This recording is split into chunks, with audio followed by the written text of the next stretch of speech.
So I have a theory, and it's just a theory based on my own experience and years of studying the brain and the mind. And here it is. There are a lot of expat moms out there who have ADHD and have absolutely no idea that they do.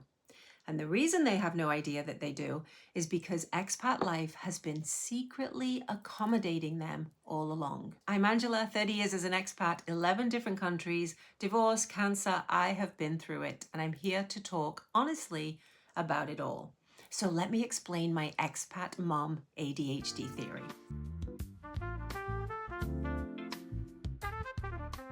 So here's the thing about expat life, and I want to make a distinction here because I'm talking specifically about expats who move regularly, not migrants that settle, because I haven't developed my theory that far yet.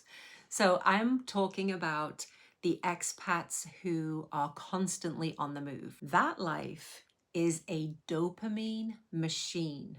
New country, new friends, new cultures, new food, new everything, over and over again. And without even knowing it, that constant wave of newness was keeping certain parts of my brain very well fed. While I was living overseas, I became fascinated by, maybe even obsessed, by the brain and the mind. I studied it in a very practical, applied way. So I earned certificates in neurodevelopmental programs, applied neuroscience, and different areas of psychology. Ultimately, I ended up studying childhood and youth studies. I also worked hands-on with children and families dealing with neurodiversity and neurodevelopmental disorders. And the way I learned this work was always from the inside out. So not leading with a label, but watching behavior and giving the brain the activities it needed to help organize itself.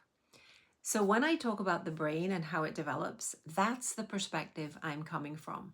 Along the way, I met many children with ADHD, and I started to get a really good idea of how the ADHD brain operates without ever thinking, not even once, to apply that information to myself. Because on the expat trail, I was fine, more than fine actually. I was busy, I was motivated, I was keeping everything together, mostly.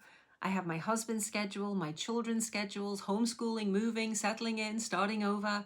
There was always something new to learn, a new culture to navigate, new people to meet, new systems to figure out. And for a brain that needs novelty and stimulation to function well, that was absolute heaven. If you're already familiar with ADHD, you may have heard of the term body doubling, which is when having another person present helps you actually get things done. And I had that in abundance. I was doing everything for everyone around me, but not in a people-pleasing kind of way, but in a this is what motivates me kind of way. My children needed me, my husband's career dictated our lives, and that structure, even when it felt overwhelming, was actually working with my brain rather than against it. Now, I want to take a little moment here to be honest with you. I don't have a formal diagnosis of ADHD. I'm not a doctor, and I wouldn't want anyone to hear me say that I have ADHD and think that that's the same as a clinical diagnosis, because it isn't. But does that really matter? ADHD isn't diagnosed with a blood test. It's very nuanced, and the diagnosis is subjective and looks very different from clinician to clinician and person to person. I'm not looking to take any medication, and nobody is giving me accommodations in my life. But what I've found is that understanding how my brain works has given me tools that help me far more than any label ever could. So that's where I am as far as a diagnosis goes. Now back to my theory. It wasn't until I repatriated and life suddenly went quiet and everything started to unravel a little bit. My boys were much older and were much more independent. My husband wasn't around anymore. I started to work for myself with no one else's schedule or needs to anchor me.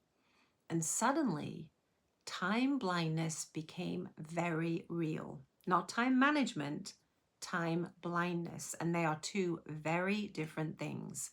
Time management is knowing what to do and just not doing it. Time blindness is genuinely not feeling time passing at all.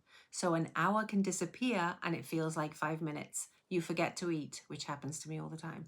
And it takes enormous mental energy just to figure out what time you need to get up to make that 8 a.m. train. And for years, without even knowing it, I had found a way to work with that. I attached myself to other people's schedules. My husband's, my children's, the next move, the next school event, the next country, and it worked beautifully. Not because I was dependent, because that's actually a really effective tool for an ADHD brain. I just didn't know that's what I was doing at the time. It wasn't until all of that went away and I had to start deciding everything for myself that I realized just how much that structure had been working in my favor. Same brain, completely different environment. And that's when the penny dropped. I actually went to my boys and said, "Hey, do you think I have ADHD?" And they looked at me like I had two heads and said, "What are you talking about, Mom? Don't you know that already? Of course you do."